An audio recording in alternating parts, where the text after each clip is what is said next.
प्यारे विद्यार्थी मित्रों, प्रथम बीकॉम हिंदी कक्षा में आपका स्वागत है। पिछली कक्षा में हम व्याकरण पढ़ रहे थे। व्याकरण के अंतर्गत आपके पाठ्यक्रम में जो काल व्याकरण भाग रखा गया है उसका अध्ययन हम कर रहे थे। काल के संबंध में थोड़ा हम अध्ययन कर चुके थे। काल क्या है, उसकी परिभाषा क्या है और उसके कितने भेद हैं, इन सब के संबंध में हमने थोड़ा सा अध्ययन किया था। तो फिर से एक बार तो वो सब जो हम पढ़ चुके हैं संक्षेप में समेट लेंगे। काल क्रिया का वह रूप है जिससे कार्य के अथवा क्रिया के होने के समय का बोध होता है। क्रिया के जिस रूप से उसके होने के समय का बोध होता है उसे क्रिया का काल कहते हैं। और इसलिए काल क्रिया का एक रूप है, क्रिया का एक फॉर्म है जिससे हमें उस क्रिया के अथवा क्रिया द्वारा जिस कार्य का संकेत मिलता है उस कार्य के पहले अथवा अब अथवा भविष्य में होने का संकेत मिलता है। क्रिया के जिस रूप से कार्य करने अथवा होने के समय का बोध होता है उसे हम काल कहते हैं। अर्थात क्रिया का एक ऐसा रूपांतर है जिससे कार्य व्यापार के समय का बोध होता है। कार्य पूर्ण हुआ है या अपूर्ण हुआ, अथवा हो रहा है अथवा भविष्य में होगा, तो इन सब का बोध हमें होता है। कुछ उदाहरण हम देख चुके हैं। बच्चे खेल रहे हैं, मैडम पढ़ा रही हैं, वर्तमान काल। बच्चे खेल रहे थे, मैडम पढ़ा रही थी, भूतकाल। बच्चे खेलेंगे, मैडम पढ़ाएंगी, भविष्य काल की क्रियाएं हैं। यहाँ काल के तीन रूप बनते हैं। जो क्रियाएं पहले ही हो चुकी हैं उनका बोध कराने वाला क्रिया का रूप भूतकाल है। जो क्रिया अब हो रही है, क्रिया के जिस रूप से हमें इसका बोध होता है उसे वर्तमान काल कहते हैं। और उसी तरह क्रिया के जिस रूप से हमें भविष्य में उसके होने के संबंध में संकेत मिलता है तब उसे भविष्य काल कहते हैं। काल के तीन भेद हैं। वर्तमान काल प्रेजेंट टेंस, जो समय चल रहा है। भूतकाल पास्ट टेंस, जो समय बीत चुका है। भविष्य काल फ्यूचर टेंस, जो समय आने वाला है वह भविष्य है। और इसमें से वर्तमान काल का अध्ययन हम कर चुके हैं पिछली कक्षा में। वर्तमान काल के संबंध में दो शब्दों में मैं बता दूंगा। क्रिया के जिस रूप से चलते समय का अर्थात वर्तमान समय का बोध होता है उसे हम वर्तमान काल कहते हैं। पिताजी समाचार सुन रहे हैं, पुजारी पूजा कर रहा है, प्रियंका स्कूल जाती है, तो लड़का खाना खाता है, हम सिनेमा देखते हैं। तो ये सभी क्रियाएं वर्तमान कालिक क्रियाएं हैं। वर्तमान काल के तीन भेद हम पढ़ चुके हैं। वर्तमान काल के तीन भेद हैं। सामान्य वर्तमान काल, तात्कालिक वर्तमान काल, तात्कालिक वर्तमान काल को अपूर्ण वर्तमान काल भी कहते हैं। और फिर तीसरा प्रकार है संदिग्ध वर्तमान काल। सामान्य वर्तमान काल उसे कहते हैं जहां क्रिया के रूप से हमें वर्तमान काल में उसके होने का बोध तो होता है लेकिन निश्चित समय का बोध नहीं होता। एक क्रिया का सामान्य रूप है। वर्तमान काल में क्रिया का सामान्य रूप है, आता है, जाता है, पढ़ता है, देखता है, देखती है, सुनती है। तो सामान्य रूप से हम इसका उपयोग करते हैं। लड़का चलता है, हम जाते हैं, हम खाते हैं, हम हिंदी पढ़ते हैं, हम हिंदी सीखते हैं, हम कॉलेज जाते हैं, तुम जाते हो, वो जाता है, ये जाते हैं, वे जाते हैं, सूरज जाता है, आता है, पढ़ता है, सुनता है। ये सभी तो वर्तमान काल में क्रिया के सामान्य रूप हैं। इसलिए क्रिया के इन रूपों को सामान्य वर्तमान काल क्रिया कहते हैं। फिर दूसरा प्रकार है तात्कालिक वर्तमान काल अथवा अपूर्ण वर्तमान काल। और यहाँ वर्तमान काल में क्रिया की निरंतरता अथवा अपूर्णता का बोध होता है, अर्थात क्रिया की कंटिन्यूटी का बोध होता है। ये क्रिया अभी जो हो रही है वह समाप्त नहीं हुई है। ಈಗ ನಡೀತಿರುವಂತಹ ಕ್ರಿಯೆ ಅದನ್ನು ಮುಕ್ತಾಯಗೊಂಡಿಲ್ಲ ಅಂತ ಹೇಳಿ ನಮಗೆ ಅರ್ಥವಾಗ್ತದೆ। तभी तो इसे अपूर्ण वर्तमान काल अथवा तात्कालिक वर्तमान काल कहते हैं। मैं पढ़ रहा हूँ, वह जा रहा है, आप सुन रहे हैं, आप देख रहे हैं, वे आ रहे हैं, वे जा रहे हैं। तो ये सभी रहा है, आ रहा है, पढ़ रहा है, देख रहा है, सुन रही है, देख रहे हैं, पढ़ रहे हैं। इन सभी क्रियाओं में धातु के साथ रहा है, रहे हैं, रही है आदि क्रियारूप जुड़ते हैं। और तब तो इनको अपूर्ण वर्तमान काल अथवा तात्कालिक वर्तमान काल कहते हैं। फिर तीसरा प्रकार है संदिग्ध वर्तमान काल, जहां वर्तमान काल में क्रिया के होने के संबंध में संदेह प्रकट किया जाए तो उसे संदिग्ध वर्तमान काल कहते हैं। संदिग्ध अर्थ है संदेह। ಈಗ ನಡೀತಾ ಇರುವಂತಹ ಕ್ರಿಯೆ ಬಗ್ಗೆ ಸಂದೇಹವನ್ನು ವ್ಯಕ್ತಪಡಿಸಿದ್ರೆ ಅದು संदिग्ध वर्तमान काल ಆಗ್ತದೆ। अर्थात वर्तमान काल में क्रिया के होने के संबंध में जहां हमें अच्छी तरह से मालूम नहीं है, अर्थात हमारे मन में संदेह क्रिया हो रही है या नहीं, तब तो क्रिया के उस रूप को संदिग्ध वर्तमान काल कहते हैं। वर्तमान काल में क्रिया के प्रति जहां संदेह व्यक्त किया जाता है उसे संदिग्ध वर्तमान काल कहते हैं। राम खाता होगा, लड़की पढ़ती होगी। राम खा रहा होगा, लड़की पढ़ रही होगी। ಎರಡೆರಡು ಫಾರ್ಮ್ ಇದೆ ಇಲ್ಲಿ। राम खाता होगा, राम खा रहा होगा। लड़की पढ़ती होगी, लड़की पढ़ रही होगी। आप देखते होंगे, आप देख रहे होंगे। आप सुनते होंगे, आप सुन रहे होंगे। लेकिन अर्थ की दृष्टि से यहाँ कोई बड़ा अंतर नहीं है। देखते होंगे सामान्य रूप है, उसमें भी देख रहे होंगे और भी स्पेसिफिक है। यह निश्चित रूप से यहाँ यह बताया जाता है देख रहे होंगे, तो यहाँ संदेह है। देख रहे हैं ये वर्तमान काल है, पूर्ण वर्तमान काल। तात्कालिक वर्तमान काल में हम देखते हैं कि आप देख रहे हैं, आप देख रहे हैं, अर्थात मुझे ये तथ्य निश्चित रूप से मालूम है। ನೀವು ನೋಡ್ತಾ ಇದ್ದೀರಾ ಅನ್ನೋದು ನನಗೆ ಕ್ಲಿಯರ್ ಆಗಿ ಗೊತ್ತಿದೆ ಅಂತ ಅರ್ಥ ಅಲ್ಲಿ। आप देख रहे हैं, आप सुन रहे हैं आदि। आप देख रहे होंगे, तो इस तरह से कहा जाए तब तो यहाँ संदेह प्रकट किया जाएगा। ನೀವು ನೋಡ್ತಾ ಇರಬಹುದು, ನೀವು ನೋಡ್ತಾ ಇದ್ದೀರಾ, आप देख रहे हैं। आप देख रहे होंगे, ನೀವು ನೋಡುತ್ತಿರಬಹುದು। आप पढ़ते होंगे, ನೀವು ಓದುತ್ತಿರಬಹುದು। ಅಂದ್ರೆ ಇಲ್ಲಿ ಈಗ ನಡೀತಾ ಇರುವಂತಹ ಕ್ರಿಯೆಯ ಬಗ್ಗೆ ಸಂದೇಹ, ಅದು संदिग्ध वर्तमान काल। अर्थात अभी जो क्रिया चल रही है, अभी जो हो रही है और उस क्रिया के प्रति संदेह व्यक्त किया जाए तो उसे संदिग्ध वर्तमान काल कहते हैं। इस तरह वर्तमान काल के तीन भेद हैं: सामान्य वर्तमान काल, पूर्ण वर्तमान काल अथवा तात्कालिक वर्तमान काल, और तीसरा प्रकार है संदिग्ध वर्तमान काल। तो पिछली कक्षा में विस्तार में हमने इसका अध्ययन किया था और इस कक्षा में हम भूतकाल का अध्ययन करेंगे। भूतकाल, भूत का मतलब है पास्ट, जो बीत गया है। बीत गए काल का बोध कराने वाली क्रिया, क्रिया का वह रूप जिससे बीते हुए समय का बोध होता है, इसे भूतकाल कहते हैं। क्रिया के जिस रूप से कार्य की समाप्ति का बोध होता है उसे भूतकाल कहते हैं। ಅಂದ್ರೆ ಯಾವ ಒಂದು ಕ್ರಿಯೆ ಈಗಾಗಲೇ ಮುಕ್ತಾಯಗೊಂಡು ಬಿಟ್ಟಿದೆ, ಆಗಿ ಹೋಗಿದೆ, ಕಳೆದು ಹೋಗಿದ್ದು, पास्ट जो बीत गया है, तो उसका बोध कराने वाला क्रिया रूप, ಕ್ರಿಯೆಯ ಯಾವ ರೂಪದಿಂದ ಕಳೆದು ಹೋದ ಸಮಯದ ಪರಿಚಯವಾಗುವುದು ಅದು भूतकाल। बीते समय का बोध कराने वाला क्रिया का वो रूप भूतकाल है।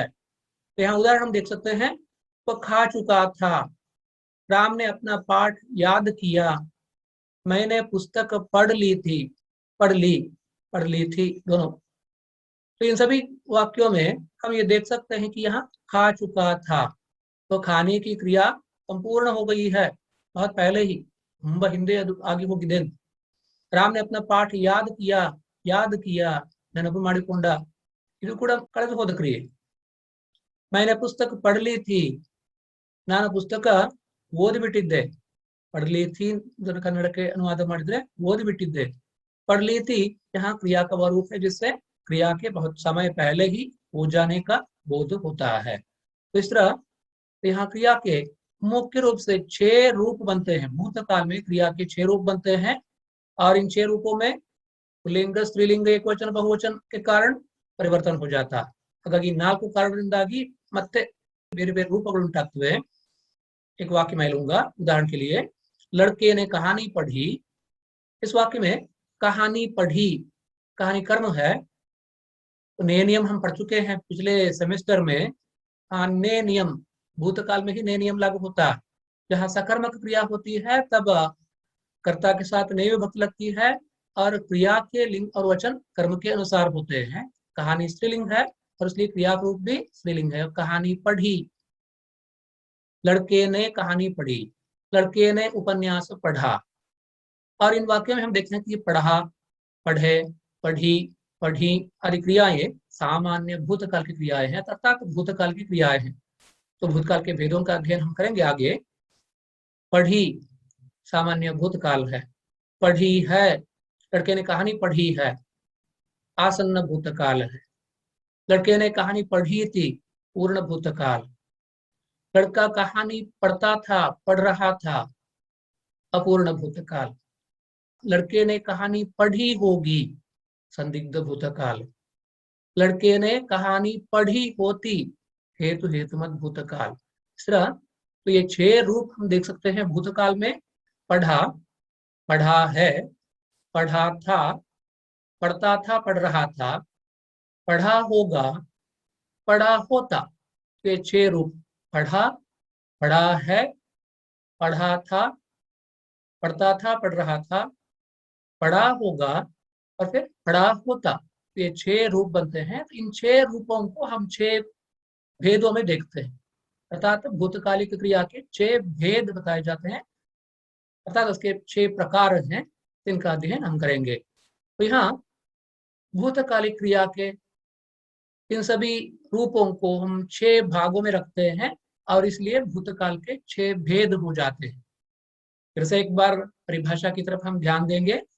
क्रिया के जिस रूप से बीते हुए समय का बोध होता है उसे हम भूतकाल कहते हैं, अर्थात ये क्रिया का वो रूपांतर है जिससे हमें क्रिया की अथवा कार्य की समाप्ति का बोध होता है। क्रिया के पहले ही हो जाने का बोध होता है, तब उसे हम भूतकाल कहते हैं। भूतकालिक क्रिया के 6 रूप बनते हैं और इन 6 रूपों के कारण भूतकाल के 6 भेद माने जाते हैं। 6 ರೂಪಗಳಾಗುವ ಕಾರಣ ಕ್ರಿಯೆಯಲ್ಲಿ 6 ಅಂತ ಹೇಳಿದ್ರೆ 6 ಅಲ್ಲ, 6 4 24 ಆಗ್ತದೆ. ಯಾಕೆಂತ ಹೇಳಿದ್ರೆ ಅಲ್ಲಿ ಪುಲ್ಲಿಂಗ, ಸ್ತ್ರೀಲಿಂಗ, ಏಕವಚನ, ಬಹುವಚನ 4 ಗುಣಿಸು ಮತ್ತೆ 6 ಒಟ್ಟು 24 ಫಾರ್ಮ್ಗಳಾಗ್ತವೆ। 24 रूप बन जाते हैं। पुल्लिंग में अलग, स्त्रीलिंग में अलग, एकवचन में अलग, बहुवचन में अलग। पुल्लिंग एक वचन, पुल्लिंग बहुवचन, स्त्रीलिंग एक वचन, स्त्रीलिंग बहुवचन। तो इस तरह अलग अलग रूप बनते हैं। भूतकाल के भेदों का हम अध्ययन करेंगे। भूतकाल के 6 भेद हैं, 6 प्रकार हैं। सामान्य भूतकाल, आसन्न भूतकाल, पूर्ण भूतकाल, अपूर्ण भूतकाल, संदिग्ध भूतकाल, हेतु हेतुमत भूतकाल। आप यहाँ देख सकते हैं, यहाँ पहला भेद है सामान्य भूतकाल और फिर दूसरा भेद है आसन्न भूतकाल, तीसरा भेद है पूर्ण भूतकाल, चौथा भेद है अपूर्ण भूतकाल, पांचवा भेद है संदिग्ध भूतकाल और छठा भेद है हेतु हेतुमत भूतकाल। आपको ये सभी नाम याद रखने हैं। इनमें से कुछ नाम वर्तमान काल में भी हम देख चुके हैं। सामान्य वर्तमान काल, अपूर्ण वर्तमान काल अथवा तात्कालिक वर्तमान काल, फिर संदिग्ध वर्तमान काल। ये 3 शब्द तो हम पहले देख चुके हैं, लेकिन वो वर्तमान काल के भेद। यहाँ भूतकाल में भी ये भेद हैं। सामान्य भूतकाल है, पूर्ण भूतकाल है, अपूर्ण भूतकाल है, आसन्न भूतकाल है, संदिग्ध भूतकाल है, हेतु हेतुमत भूतकाल है। तो ये भूतकाल के 6 प्रकार हैं। अब इनमें से प्रत्येक का अध्ययन हमें करना है। ಒಂದೊಂದಾಗಿ ನಾವು ಅಭ್ಯಾಸ ಮಾಡಬೇಕಾಗಿದೆ। सामान्य भूतकाल, सामान्य वर्तमान काल की परिभाषा हम जिस तरह से दे चुके हैं, तो उसी प्रकार यहाँ सामान्य भूतकाल की भी परिभाषा दी जाती है। ಸಾಮಾನ್ಯ ವರ್ತಮಾನ ಕಾಲವನ್ನು ನಾವು ಡಿಫೈನ್ ಮಾಡಿದ ಹಾಗೆಯೇ ಇಲ್ಲಿ ಸಾಮಾನ್ಯ ಭೂತಕಾಲ ಹಾಗೆಯೇ ಒಂದು ಡೆಫಿನೇಷನ್ ಇದೆ। ಅದು ವರ್ತमान काल, ಇದು भूतकाल अष्टे। भूतकाल में क्रिया को जिस रूप में हम पाते हैं वो तो भूतकाल में उसका सामान्य रूप है। क्रिया के जिस सामान्य रूप से हमें उसमें भूतकाल में घटित होने का बोध होता है उसे सामान्य भूतकाल कहते हैं। अर्थात सामान्य भूतकाल उसे कहते हैं जिससे भूतकाल की क्रिया के विशेष समय का ज्ञान न हो। अर्थात यहाँ भूतकाल में किसी क्रिया के हो जाने का बोध तो होता है, लेकिन विशेष समय का, निश्चित समय का बोध नहीं होता। ಅಂದ್ರೆ ಕ್ರಿಯೆ ಈ ಒಂದು ಫಾರ್ಮ್ ನಲ್ಲಿ ಕ್ರಿಯೆ ಭೂತಕಾಲದಲ್ಲಿ ನಡೆದಿದೆ ಅಂತ ಅಷ್ಟು ಮಾತ್ರ ನಮಗೆ ಗೊತ್ತಾಗ್ತದೆ। ಯಾವಾಗ ನಡೆದಿತ್ತು, ಎಷ್ಟು ಹಿಂದೆ ನಡೆದಿತ್ತು, ಅದು ಕಂಪ್लीट ಆಗಿತ್ತಾ ಇಲ್ವೋ, ಇದು ಯಾವುದು ಗೊತ್ತಾಗುವುದಿಲ್ಲ। अर्थात क्रिया के विशेष समय का, निश्चित समय का बोध नहीं होता। हमें सिर्फ इतना ही मालूम पड़ता है कि क्रिया भूतकाल में हुई। क्रिया के जिस रूप से कार्य के सामान्य रूप से बीते समय में पूरा होने का बोध हो उसे सामान्य भूतकाल कहते हैं। ಅಂದ್ರೆ ಕಳೆದು ಹೋದಂತಹ ಕಾಲದಲ್ಲಿ, ಸಮಯದಲ್ಲಿ ಕ್ರಿಯೆ ನಡೆದಿದೆ ಅಂತ ಅಷ್ಟು ಮಾತ್ರ ಗೊತ್ತಾಗ್ತದೆ, ಆದ್ರೆ ಅದು ಯಾವಾಗ ನಡೆದಿದೆ, ಅದು ಮುಕ್ತಾಯಗೊಂಡಿತ್ತೋ ಇಲ್ವೋ, ಇದು ಏನು ಗೊತ್ತಾಗುದಿಲ್ಲ। क्रिया के जिस रूप से कार्य के सामान्य रूप से बीते समय में पूरा होने का बोध होता है उसे सामान्य भूतकाल कहते हैं। मैंने पहले ही उसका उदाहरण दिया है। आया, गया, आई, गई, आए, गए, आई, गई, देखा, देखे, देखी, देखी। तो ये सभी क्रियाएं सामान्य भूतकाल की क्रियाएं हैं। यहाँ धातु के आगे लिंग, स्त्रीलिंग, एकवचन और बहुवचन के अनुसार आ, ए, ई जोड़कर सामान्य भूतकालिक क्रियाएं बनाई जाती हैं। धातु वर्ब रूट, क्रिया का मूल रूप। क्रिया के मूल रूप को धातु कहते हैं। आ, जा, बैठ, देख, सुन, पढ़, चल, ये सभी तो धातु ये है। और इन सभी धातुओं के आगे लिंग वचन के अनुसार आ, ए, ई। लिंग एक वचन में आ, पुल्लिंग बहुवचन में ए, स्त्रीलिंग एकवचन में ई, स्त्रीलिंग बहुवचन में ई जोड़कर सामान्य भूतकालिक क्रियाएं बनाई जाती हैं। देख, आ, देखा, देख, ए, देखे, देख, ई, देखी, देख, ई, देखी। इसी तरह आया, आए, आई, आई, पढ़ा, पढ़े, पढ़ी, पढ़ी। तो इस तरह ये सभी तो सामान्य भूतकालिक क्रियाएं हैं और इनसे हमें यही मालूम पड़ता है कि भूतकाल में तो ये क्रियाएं हुई हैं, लेकिन निश्चित समय का बोध इन क्रिया रूपों से हमें नहीं होता, इसलिए ये सामान्य भूतकालिक क्रियाएं हैं। मोहन आया, सीता गई, राम ने रावण को मारा। तो इन सभी वाक्यों में हम देखते हैं कि आया, गई, मारा, पढ़ा, देखा, सुना, बैठा, ये सभी क्रियाएं भूतकाल में उसके होने का बोध तो कराने वाली क्रियाएं हैं, लेकिन इनसे निश्चित समय का तो विशेष समय का बोध नहीं होता है, इसलिए सामान्य भूतकालिक क्रियाएं हैं। धातु के आगे लिंग और वचन के अनुसार आ, ए, ई जोड़कर सामान्य भूतकालिक क्रियाएं बनाई जाती। दूसरा भेद है, भूतकाल का दूसरा प्रकार है आसन्न भूतकाल। और इसकी परिभाषा, इसकी डेफिनेशन इस प्रकार है। क्रिया के जिस रूप से ये पता चले कि क्रिया अभी कुछ समय पहले ही पूर्ण हुई है, इसे आसन्न भूतकाल कहते हैं। इसे क्रिया की समाप्ति निकट भूत में, निकट पूर्व भूत में तत्काल ही सूचित होती है। अर्थात यहाँ आसन्न, अभी अभी, आसन्न का मतलब है अभी अभी। क्रिया के जिस रूप से हमें ये मालूम पड़ता है कि क्रिया अभी कुछ समय पहले पूर्ण हुई है, तब उसे आसन्न भूतकाल कहते हैं। ಅಂದ್ರೆ ಆಸನ್ನ ಭೂತಕಾಲ ಕ್ರಿಯೆಯ ರೂಪ ಹೇಗಿರ್ತದೆ ಅಂತ ಹೇಳಿದ್ರೆ ನಮ್ಗೆ ಅದರಿಂದ ಒಂದು ವಿಷಯ ಸ್ಪಷ್ಟವಾಗ್ತದೆ, ನಿಶ್ಚಿತ ಸಮಯದ ಅರಿವಾಗ್ತದೆ.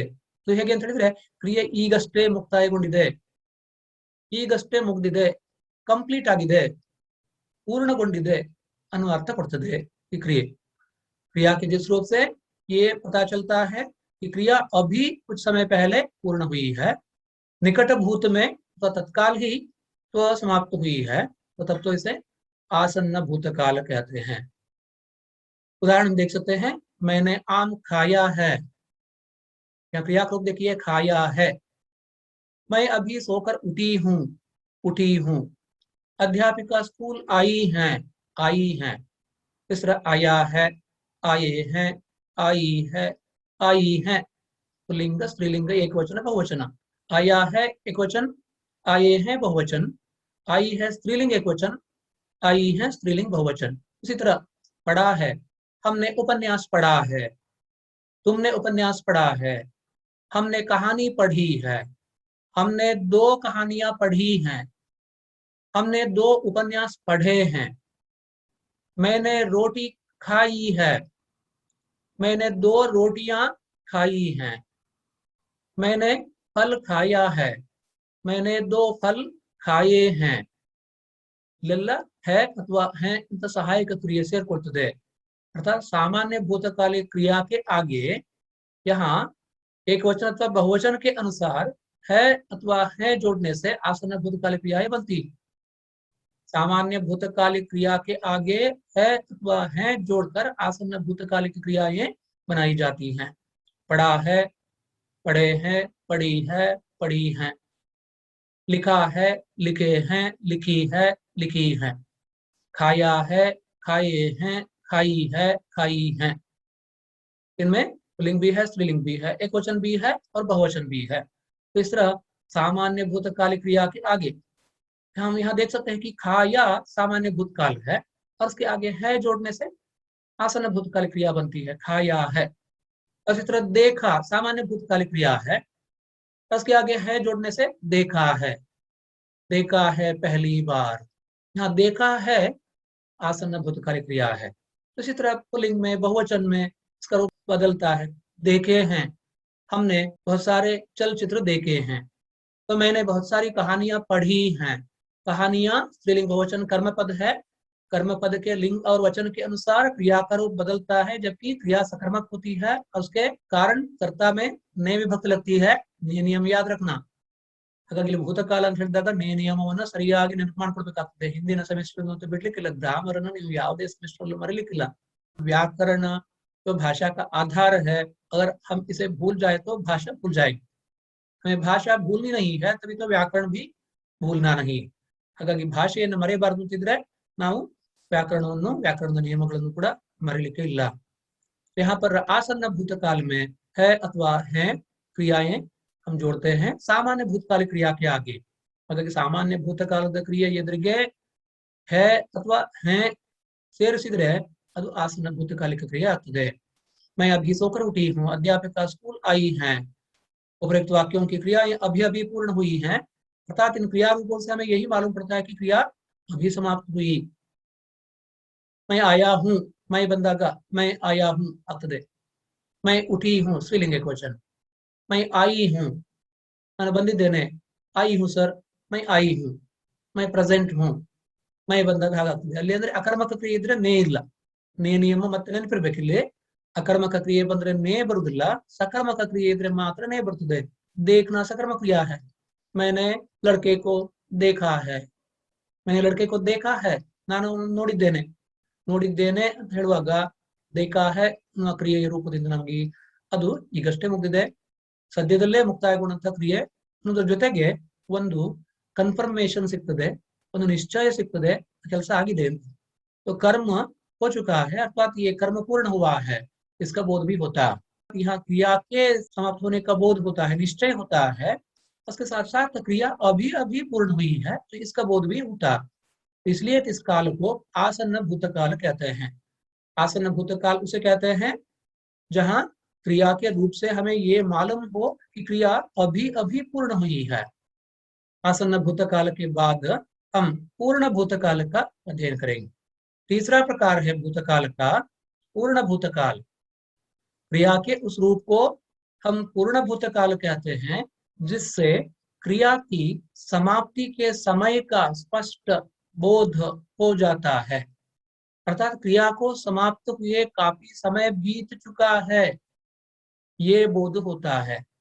अर्थात क्रिया के जिस रूप से उसके बहुत पहले ही पूर्ण हो जाने का पता चलता है, उसे पूर्ण भूतकाल कहते हैं। ಆಸನ್ನ ಭೂತಕಾಲದಲ್ಲಿ ನಾವು ನೋಡಿದ್ದೇನು, ಕ್ರಿಯೆ ಈಗಷ್ಟೇ ಕಂಪ್ಲೀಟ್ ಆಗಿದೆ ಅಂತ।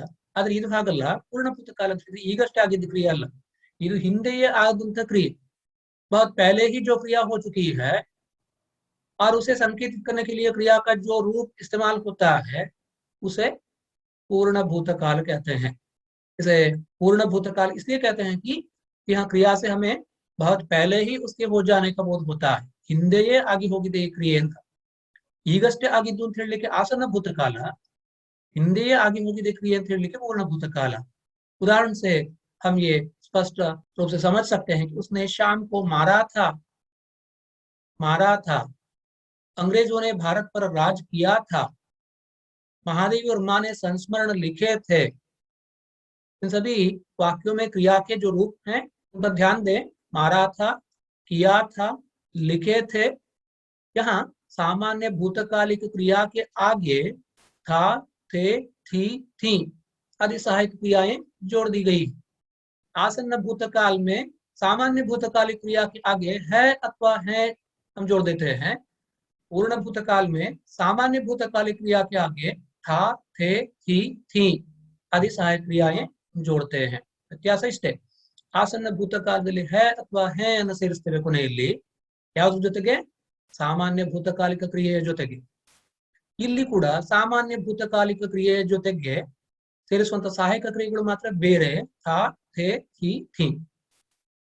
पुल्लिंग एकवचन में था, पुल्लिंग बहुवचन में थे, स्त्रीलिंग एकवचन में थी, स्त्रीलिंग बहुवचन में थी अनुस्वार सहित।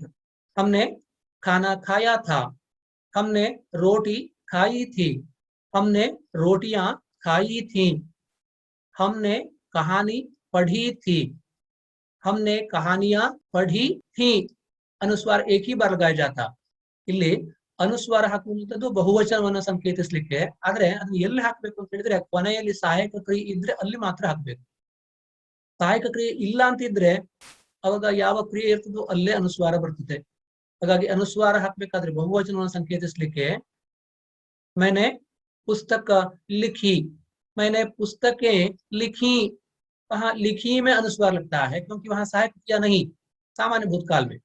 लेकिन वहीं आसन भूतकाल में अथवा पूर्ण भूतकाल में जहां है अथवा है अथवा था थे थी आदि सहायक क्रिया जुड़ती हैं, सहायक क्रिया में बहुवचन के संकेत के रूप में अनुस्वार लगाया जाता. ಹಾಗೆ ಅನುಸ್ವಾರವನ್ನ ಅಲ್ಲಿ ಸಹಾಯಕ ಕ್ರಿಯೆ ಇದ್ರೆ ಸಹಾಯಕ ಕ್ರಿಯೆಯಲ್ಲಿ ಹಾಕಬೇಕು, ಅದಕ್ಕಿಂತ ಮುಂಚಿನ ಕ್ರಿಯೆಯಲ್ಲಿ ಇರುವುದಿಲ್ಲ. हमने रोटी खाई थी, हमने रोटियां लिंग बहुवचन खाई थी ಅಲ್ಲಿ ಅನುಸ್ವಾರ ಬರ್ತದೆ, ಥी ಅಲ್ಲಿ ಅನುಸ್ವಾರ ಬರ್ತದೆ. यहाँ पर था थे थी आदि सहायक क्रियाएं जोड़कर हम पूर्ण भूतकालिक क्रियाएं बनाते हैं. तो फिर से एक बार पूर्ण भूतकाल की परिभाषा देखेंगे.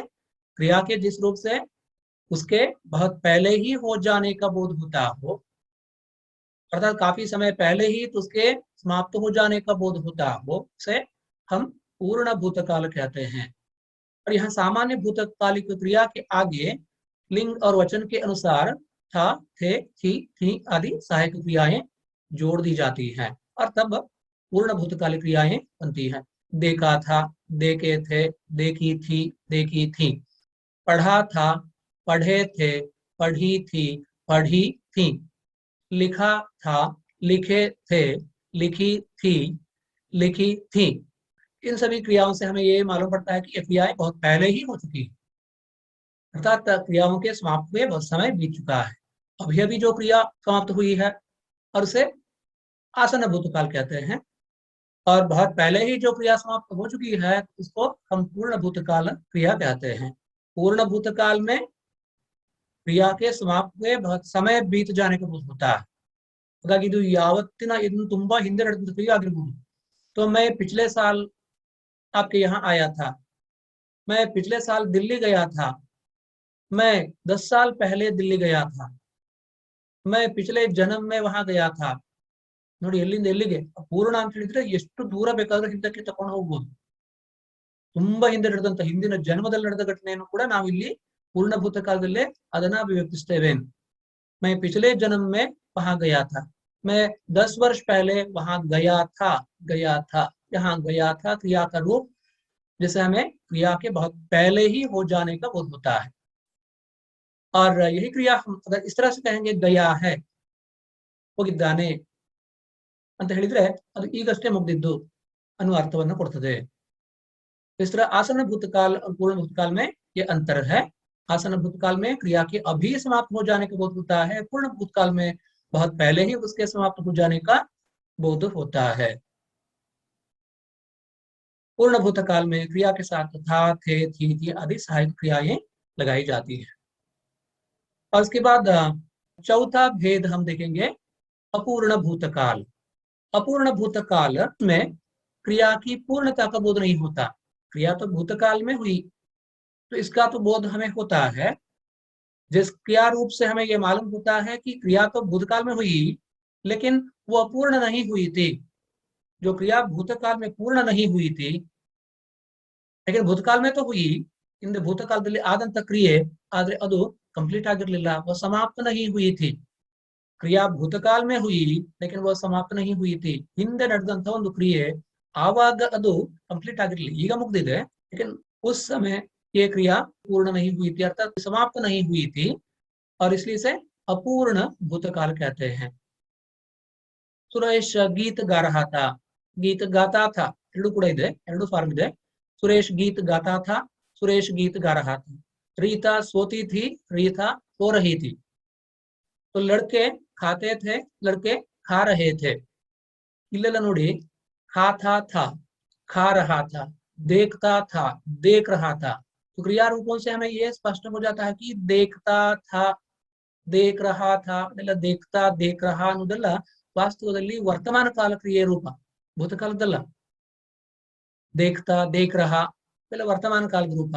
ಹಾಗಾಗಿ ಇಲ್ಲಿ ಒಂದು ತರದಲ್ಲಿ ಮಿಕ್ಸಿಂಗ್ ಇದೆ, ವರ್ತಮಾನ ಕಾಲದ ಕ್ರಿಯೆಯ ಜೊತೆಗೆ ಭೂತಕಾಲದ ಸಹಾಯಕ ಕ್ರಿಯೆಯನ್ನು ಸೇರಿಸಿದ್ರೆ ಅದು ಅಪೂರ್ಣ ಭೂತಕಾಲ ಆಗ್ತದೆ.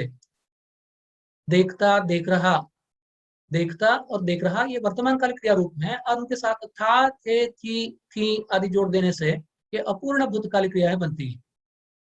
अर्थात भूतकाल में ये क्रियाएं संपूर्ण नहीं हुई थी, पूर्ण नहीं हुई थी, अर्थात हो रही थी, इसका बोध होता है. क्रिये आवाग नड़ीता इत्तु ಅಂತ ನಮಗೆ ಅರ್ಥವಾಗ್ತದೆ. ಸುರೇಶ್ ಗೀತ್ गा रहा था, ಸುರೇಶ್ ಗೀತ್ गाता था, ಸುರೇಶ ಹಾಡ್ತಾ ಇದ್ದ, ಹಾಡುತ್ತಾ ಇದ್ದ. गाता था ಹಾಡ್ತಾ ಇದ್ದ, गा रहा था ಹಾಡುತ್ತಾ ಇದ್ದ. ಅಷ್ಟೇ ವ್ಯತ್ಯಾಸ. ಪ್ರೀತಾ ಸೋತಿ ಥಿ, ಪ್ರೀತಾ ನಿದ್ರಿಸ್ತಾ ಇದ್ಲು, ಪ್ರೀತಾ ಸೋ ರಹಿ ಥಿ, ನಿದ್ರಿಸ್ತಾ ಇದ್ಲು.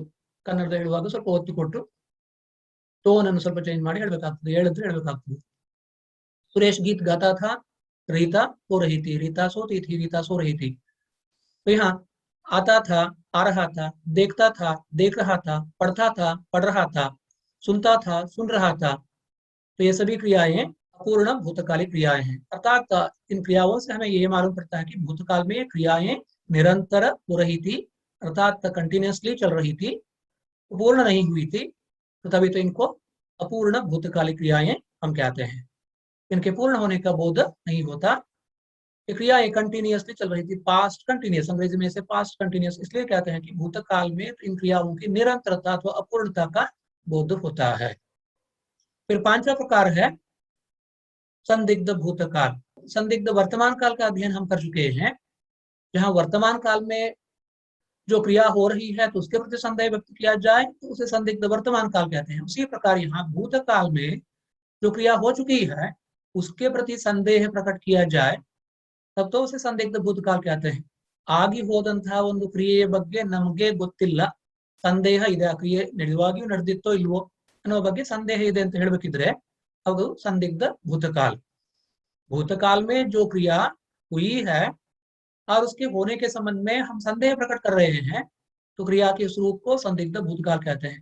भूतकाल की क्रिया के जिस रूप से उसके भूतकाल में पूरा होने में संदेह हो उसे संदिग्ध भूतकाल कहते हैं. इसमें यह संदेह बना रहता है कि भूतकाल में कार्य पूरा हुआ या नहीं, ಕ್ರಿಯೆ ನಡೆದಿತ್ತೋ ಇಲ್ವೋ ಅನ್ನೋ ಬಗ್ಗೆ ನಮಗೆ ಸಂದೇಹ ಇದೆ. ಅದಕ್ಕೋಸ್ಕರ ಇದನ್ನು ಸಂದಿಗ್ಧ ಭೂತಕಾಲ ಅಂತ ಕರೀತೀವಿ. माँ ने खाना बनाया होगा, लड़का आया होगा, लड़का आया होगा ಹುಡುಗ ಬಂದಿರಬಹುದು ಅಂದ್ರೆ ಇವನು ಈಗಷ್ಟೊತ್ತಿಗೆ ಬಂದಿರಬಹುದು ಅಥವಾ ಇಲ್ಲದೇ ಇರಬಹುದು ಅಂತ. ಆ ಕ್ರಿಯೆ ನಡೆದಿದೆಯೋ ಇಲ್ವೋ ಅನ್ನೋ ಬಗ್ಗೆ ಅಲ್ಲಿ डाउट, इसे डाउटफुल पास्ट कहते हैं. तभी तो यहाँ भूतकाल में किसी क्रिया के होने के प्रति संदेह व्यक्त किया जा रहा है, इसलिए संदिग्ध भूतकाल है. लड़का आया होगा ಹುಡುಗ ಬಂದಿರಬಹುದು. माँ ने खाना बनाया होगा, ತಾಯಿ ಊಟ ತಯಾರು ಮಾಡಿರಬಹುದು, ಅಡಿಗೆ ಮಾಡಿರಬಹುದು. ಮಾಡಿದ್ದಾರೆ ಗೊತ್ತು, ನೀವು ಕ್ಲಾಸಲ್ಲಿ ಕೂತ್ಕೊಂಡಿದ್ದೀರಾ, ಮನೆಯಲ್ಲಿ ಅಡಿಗೆ ಮಾಡಿದ್ದಾರೆ ಇಲ್ವೋ, ಏನ್ ಮಾಡಿದ್ದಾರೋ ಯಾರಿಗೂ ಗೊತ್ತಿಲ್ಲ. ನಮ್ಗೆ ಮಾಡಿದ್ದಾನೆ ಸತ್ಯ, ಆದ್ರೆ ಮಾಡಿರುತ್ತೇನೂ ಇರ್ಬೋದು, ಸುಮ್ಮನೆ ಕೂತಿರ್ಬಹುದು. तो माँ ने खाना बनाया होगा, बनाया होगा यहाँ भूतकाल में किसी क्रिया के होने के संबंध में संदेह है. भूतकाल की क्रिया के जिस रूप से उसके भूतकाल में पूरा होने में संदेह हो उसे संदिग्ध भूतकाल कहते हैं. इसमें यह संदेह बना रहता है कि भूतकाल में कार्य पूरा हुआ या नहीं. अर्थात क्रिया के भूतकाल में हो जाने के प्रति जहां संदेह व्यक्त किया जाता है तब क्रिया के उस रूप को संदिग्ध भूतकाल कहते हैं. लड़का आया होगा, माँ ने खाना बनाया होगा, तुमने कहानी पढ़ी होगी, आपने कहानी सुनी होगी, आपने उपन्यास पढ़ा होगा, आपने प्रेमचंद का वो उपन्यास पढ़ा होगा, आपने प्रेमचंद की कहानी पढ़ी होगी.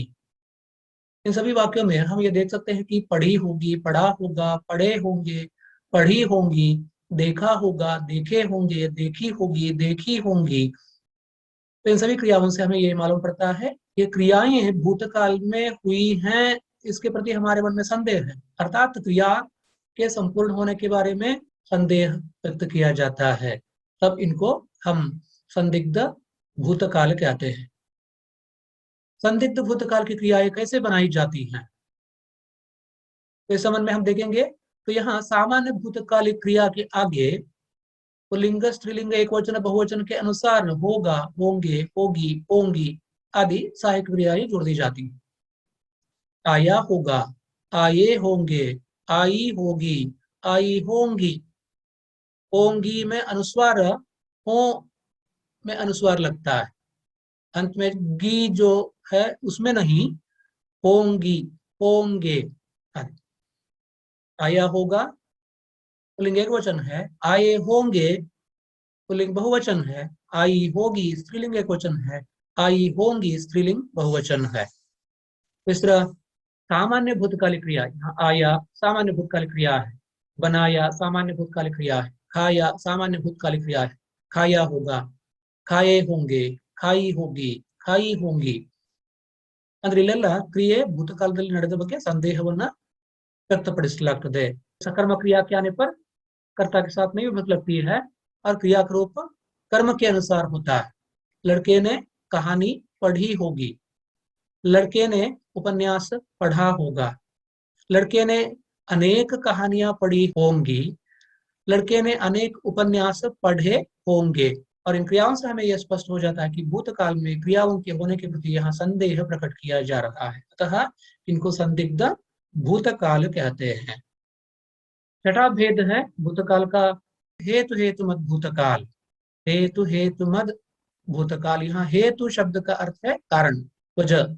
यहाँ भूतकाल में एक क्रिया के होने में अथवा ना होने में दूसरी क्रिया का होना अथवा ना होना निर्भर करता है, तो वह हेतु हेतु मत भूतकाल क्रिया कहलाती।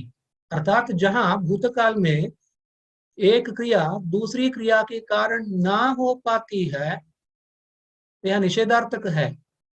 हेतु हेतु मत भूतकाल क्रिया हमेशा निषेधार्थक होती है, इसलिए कि यहाँ एक क्रिया की वजह से अर्थात एक क्रिया के कारण दूसरी क्रिया नहीं हो पाती है, और इसलिए से निषेधार्थक रूप में ही हम पाते हैं हेतु हेतु मत भूतकाल।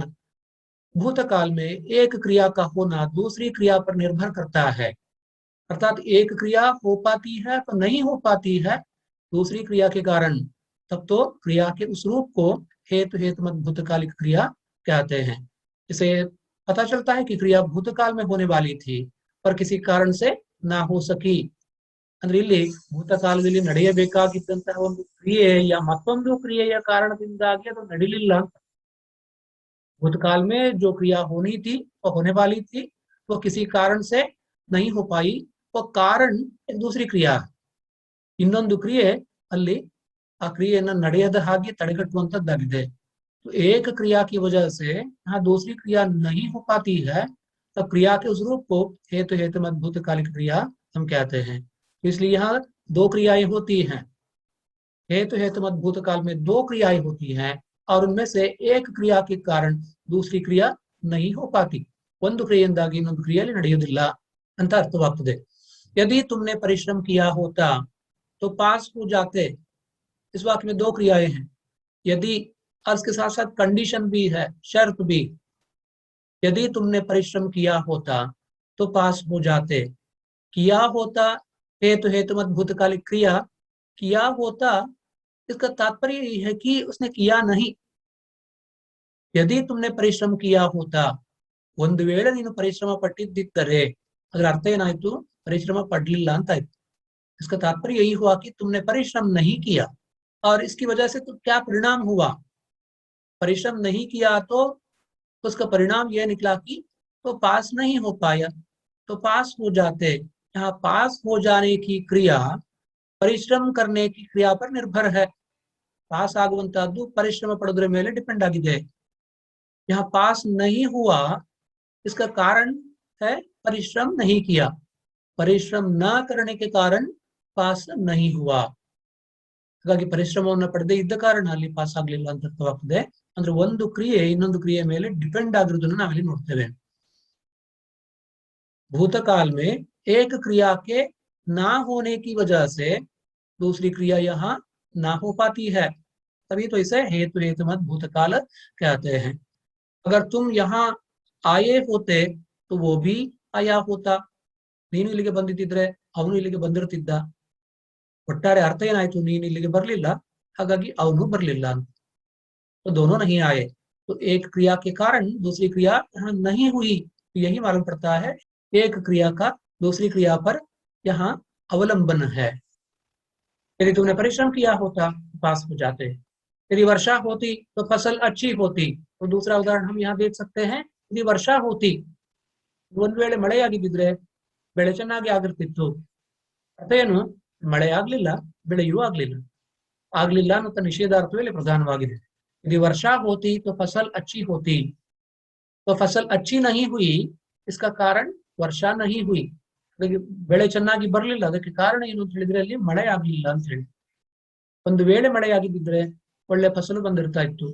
यदि वर्षा होती तो फसल अच्छी होती. यहाँ क्रिया के इस रूप से हमें यह स्पष्ट हो जाता है कि वहां दो रूप हैं. किया होता एक तरफ तो भूतकालिक क्रिया है, किया सामान्य भूतकाल क्रिया है, और उसके साथ होता सहायक क्रिया जोड़ दी गई. और यहाँ दूसरे उदाहरण में हम देख सकते हैं कि यदि वर्षा होती तो यहाँ सीधे सहायक क्रिया है. वर्षा होती, होती वर्तमान कालिक रूप है.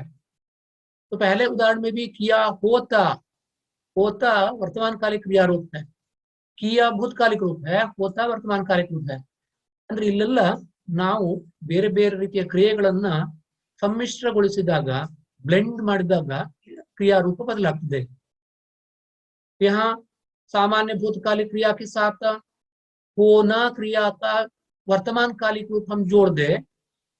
होना क्रिया वास्तव में सहायक क्रिया है, होना क्रिया का वर्तमान कालिक रूप जोड़ दे, तब तो हेतु हेतु मत भूतकाल की क्रिया बन जाती है. किया होता, आया होता, पढ़ा होता, देखा होता, सुना होता. इसके लिंग और वचन के कारण अन्य रूप भी बनते हैं.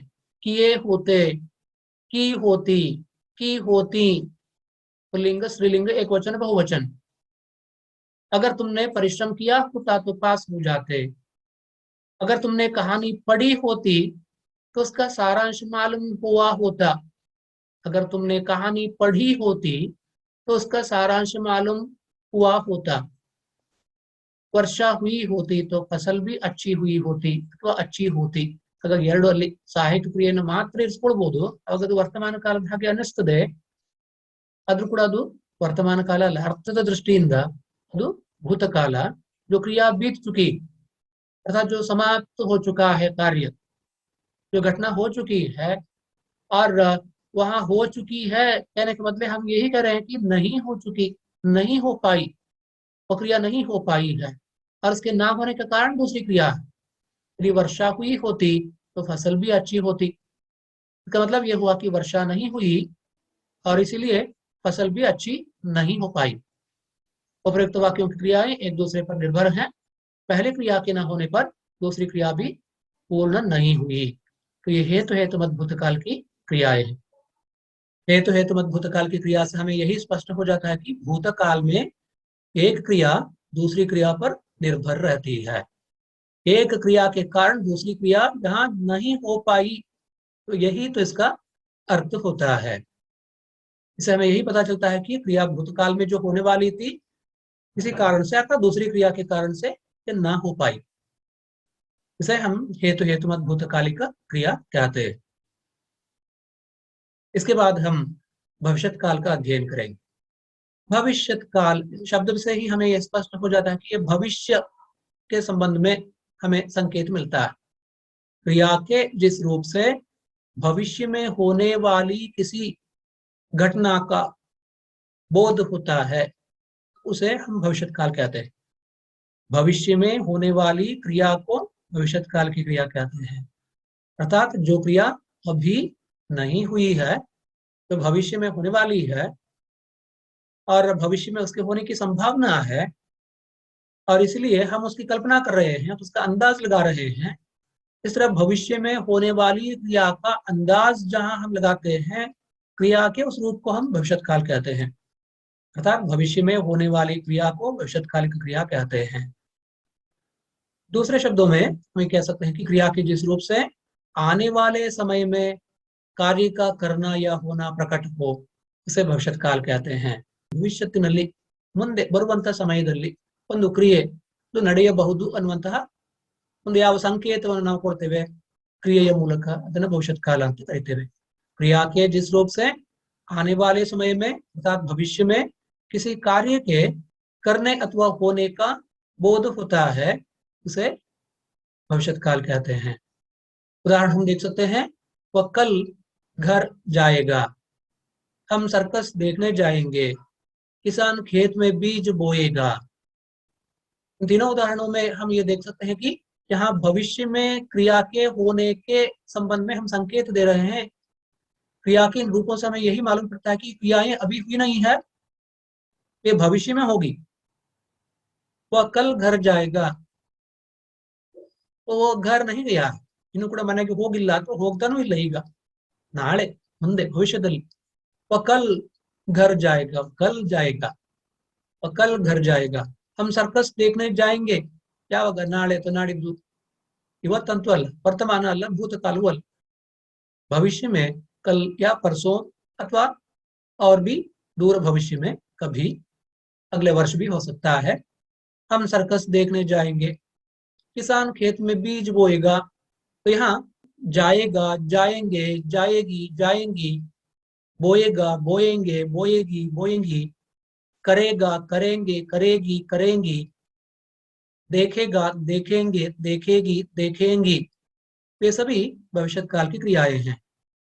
यहाँ धातु के आगे लिंग और स्त्रीलिंग के अनुसार एगा, एंगे, एगी और एंगी जोड़ देने से भविष्यत काल की क्रियाएं बनती हैं।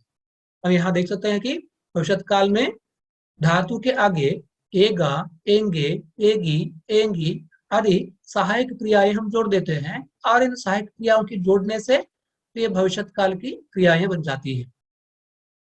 वह कल घर जाएगा, हम सर्कस देखने जाएंगे, किसान खेत में बीज बोएगा।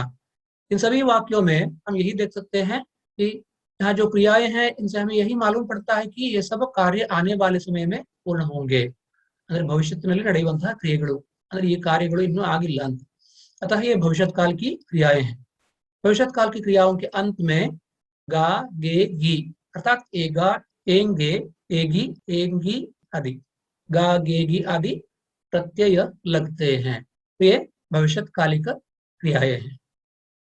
भविष्यत काल के 3 भेद हैं। ಭೂತಕಾಲದಲ್ಲಿ 6 ಪ್ರಕಾರ, ವರ್ತಮಾನ ಕಾಲದಲ್ಲಿ 3 ಪ್ರಕಾರ, ಭವಿಷ್ಯತ್ ಕಾಲದಲ್ಲೂ ಕೂಡ 3 ಪ್ರಕಾರ। ಕೆಲವು ವಿದ್ವಾಂಸರ ಪ್ರಕಾರ 2 ಪ್ರಕಾರಗಳು, ಆದರೆ ಸಾಮಾನ್ಯವಾಗಿ 3 ಪ್ರಕಾರಗಳನ್ನು ನಾವು ಗುರುತಿಸಬಹುದು। भविष्यत काल के 3 भेद हैं और उनके नाम हैं सामान्य भविष्यत काल, फिर दूसरा संभाव्य भविष्यत काल, तीसरा है हेतु हेतुमत भविष्यत काल। ये 3 भेद हम देख पाएंगे भविष्यत काल के, सामान्य भविष्यत काल, संभाव्य भविष्यत काल, हेतु हेतुमत भविष्यत काल। अब इनमें से प्रत्येक का तुम्हें अध्ययन करना है। तो सर्वप्रथम सामान्य भविष्यत काल। सामान्य भविष्यत काल किसे कहते हैं, उसकी परिभाषा क्या? क्रिया के जिस रूप से उसके भविष्य में सामान्य ढंग से होने का पता चलता है तो उसे सामान्य भविष्यत काल कहते हैं। अर्थात हम जो वर्तमान काल के संदर्भ में अथवा भूतकाल के संदर्भ में देख चुके हैं, क्रिया के सामान्य रूप से हमें भूतकाल का अथवा वर्तमान काल का बोध होता है। अर्थात भूतकाल में अथवा वर्तमान काल में क्रिया के सामान्य रूप होते हैं, इसलिए इनको सामान्य वर्तमान काल अथवा सामान्य भूतकाल कहते हैं। उसी प्रकार यहाँ भी भविष्यत काल की क्रिया के जिस रूप से हमें ये मालूम पड़ता है कि क्रिया तो भविष्य में होगी, लेकिन कब होगी, समय का वह निश्चय हमें यहाँ मालूम नहीं होता। इस तरह भविष्य में क्रिया के होने का सामान्य बोध ही यहाँ होता है, निश्चित समय का बोध नहीं होता, तो इसलिए सामान्य भविष्यत काल कहलाता है। इसे यही प्रकट होता है कि क्रिया सामान्यतः भविष्य में होगी, अर्थात भविष्यत काल में क्रिया का यह सामान्य रूप होता है, इसलिए इसे सामान्य भविष्यत काल कहते हैं। उदाहरण हम यहाँ देख पाते हैं, बच्चे भोजन करेंगे, वह घर जाएगा, दीपक अखबार बेचेगा। इन सभी वाक्यों में हम देखते हैं करेंगे, जाएगा, बेचेगा आदि क्रियाएं भविष्य में होने वाली क्रियाएं हैं, अर्थात इनके भविष्य में होने की संभावना ही हम देखते हैं कि क्रियाएं अभी नहीं हुई है, तो ये वर्तमान काल में भी नहीं है अथवा भूतकाल में भी नहीं है, तो ये भविष्य में होने वाली क्रियाएं हैं। करेगा एक वचन पुल्लिंग, करेंगे पुल्लिंग बहुवचन, करेगी स्त्रीलिंग एक वचन, करेंगी स्त्रीलिंग बहुवचन। इसी तरह जाएगा पुल्लिंग एक वचन, जाएगी स्त्रीलिंग एक वचन, जाएंगी स्त्रीलिंग बहुवचन, जाएंगे पुल्लिंग बहुवचन। एक वचन बहुवचन स्त्रीलिंग पुल्लिंग में अलग अलग रूप बनते हैं। आएगा आएंगे, आएगी, आएंगी। बेचेगा, बेचेंगे, बेचेगी, बेचेंगी। यहाँ भविष्य में जो क्रियाएं होंगी और उनका सामान्य रूप सामान्य भविष्यकालिक क्रियाएं हैं। ये सभी सामान्य भविष्यकालिक क्रियाएं हैं। आएगा, जाएगा, पढ़ेगा, सुनेगा, देखेगा, बैठेगा, करेंगे, बैठेंगे, पढ़ेंगे, सुनेंगे, जाएंगे आदि। इनके अनेक रूप बनते हैं, पुल्लिंग, स्त्रीलिंग, एकवचन, बहुवचन। तो ये सभी क्रियाएं सामान्य भविष्य काल की क्रियाएं हैं। उपयुक्त वाक्यों में क्रियाएं भविष्य में सामान्य रूप से काम के होने की सूचना दे रही हैं, अतः ये सामान्य भविष्य काल की क्रियाएं हैं। सामान्य भविष्य काल की क्रिया कैसे बनाई जाती? धातु के आगे एगा, एंगे, एगी, एंगी आदि जोड़ देने से सामान्य भविष्य काल की क्रियाएं बनती हैं। कर एगा, करेगा, कर एंगे, करेंगे, कर एगी, करेगी, कर एंगी, करेंगी आदि। इस तरह खा एगा, खाएगा, खा एगी, खाएगी, खा एंगे, खाएंगे, खा एंगी, खाएंगी आदि। तीसरा, धातु के आगे एगा, एंगे, एगी, एंगी जोड़ने से सामान्य भविष्य काल की क्रियाएं बनती हैं। अब भविष्य काल का दूसरा प्रकार हम देखेंगे, दूसरा भेद देखेंगे, संभाव्य भविष्य काल। संभाव्य भविष्य काल की क्रिया वह होती है जहां भविष्य में क्रिया के होने की संभावना का बोध होता है। सामान्य भविष्य काल की क्रिया से हमें निश्चित समय का बोध नहीं होता, लेकिन यहाँ संभाव्य भविष्य काल की क्रिया में क्रिया के होने के प्रति यहाँ संदेह भी है, लेकिन इसे संदिग्ध भविष्य काल नहीं कहते। ಇದನ್ನು ನಾವು ಸಂದಿಗ್ಧ ಭವಿಷ್ಯತ್ ಕಾಲ ಅಂತ ಹೇಳುದಿಲ್ಲ, ಯಾಕಂದ್ರೆ ಕ್ರಿಯೆ ಆಗಿಲ್ಲ ಇಲ್ಲಿ, ಅಥವಾ ಆಗ್ತಾನೂ ಇಲ್ಲ, ಇದು ವರ್ತಮಾನ ಕಾಲದಲ್ಲೂ ನಡೀತಾ ಇಲ್ಲ ಅಥವಾ ಭೂತ ಕಾಲದಲ್ಲಿ ಆಗಿ ಹೋಗ್ಲಿಲ್ಲ.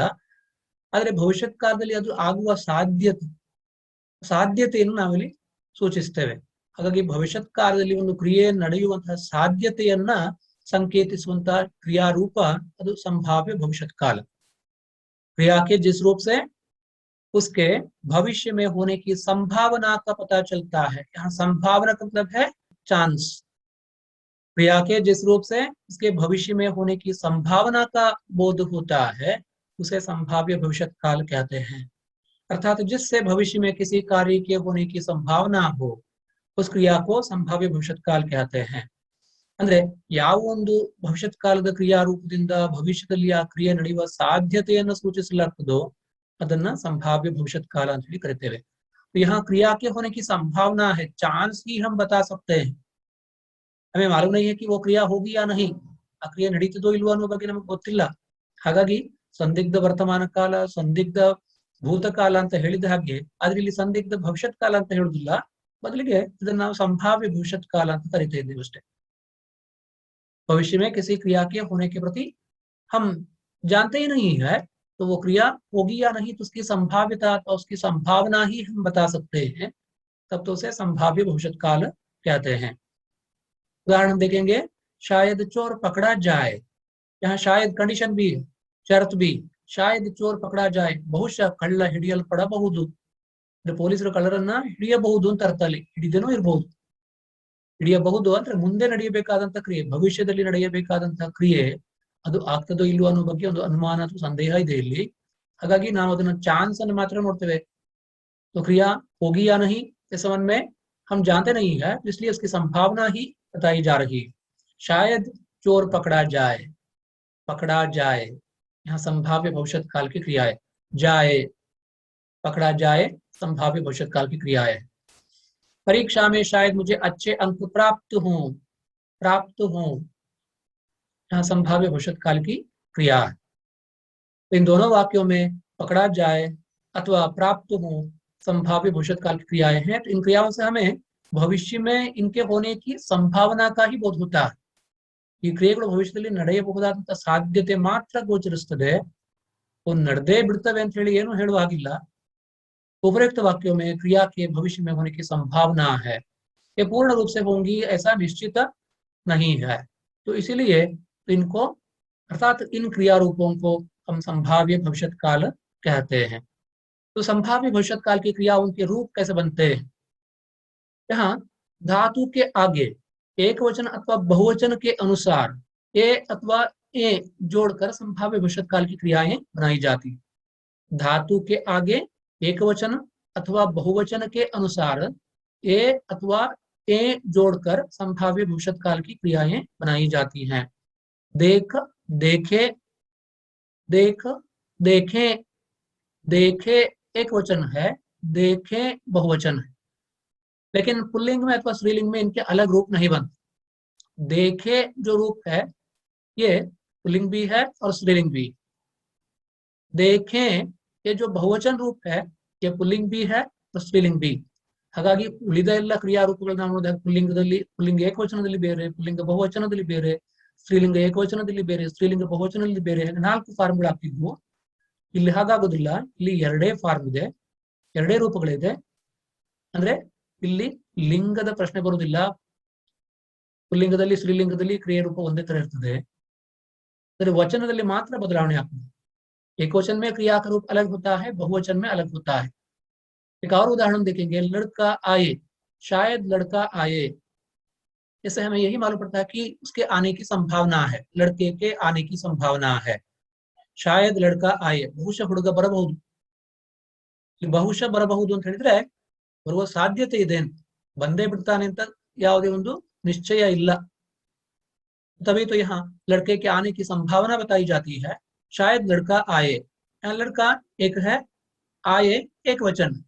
शायद लड़के आए, आए अनुस्वार लगता है।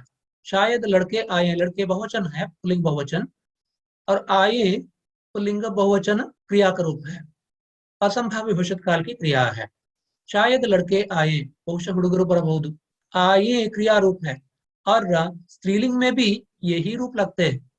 शायद लड़की आए एक वचन है, शायद लड़कियां आए, लड़का आए, लड़की आए, लड़के आए, लड़कियां आए। ಹಾಗಾಗಿ ಏಕವಚನ ಮತ್ತೆ ಬಹುವಚನದಲ್ಲಿ ಮಾತ್ರ ಕ್ರಿಯೆಯ ರೂಪ ಬದಲಾಗ್ತದೆ, पुल्लिंग ಮತ್ತೆ स्त्रीलिंगದಲ್ಲಿ ಒಂದೇ ತರ ಇರ್ತವೆ। अर्थात पुल्लिंग में और स्त्रीलिंग में इनका रूप बदलता नहीं, केवल वचन के कारण इनके रूप में परिवर्तन होता है। यहाँ धातु के आगे ए अथवा ए जोड़कर संभाव्य भविष्यत काल की क्रियाएं बनाई जाती हैं। शायद लड़का आए, शायद लड़की आए, शायद लड़के आए, शायद लड़कियां आए। शायद लड़का पढ़े, शायद लड़की पढ़े, शायद लड़के पढ़ें, शायद लड़कियां पढ़ें। इस तरह पढ़े स्त्रीलिंग बहुवचन, पुल्लिंग बहुवचन। अगर वचनಕ್ಕೆ ಮಾತ್ರ ಇಲ್ಲಿ ಕ್ರಿಯೆ ಬದಲಾಗ್ತದೆ, वचनದಿಂದಾಗಿ क्रिया बदलाते। पुल्लिंग अथवा स्त्रीलिंग में क्रिया का रूप निश्चित रहता है, स्थिर होता है।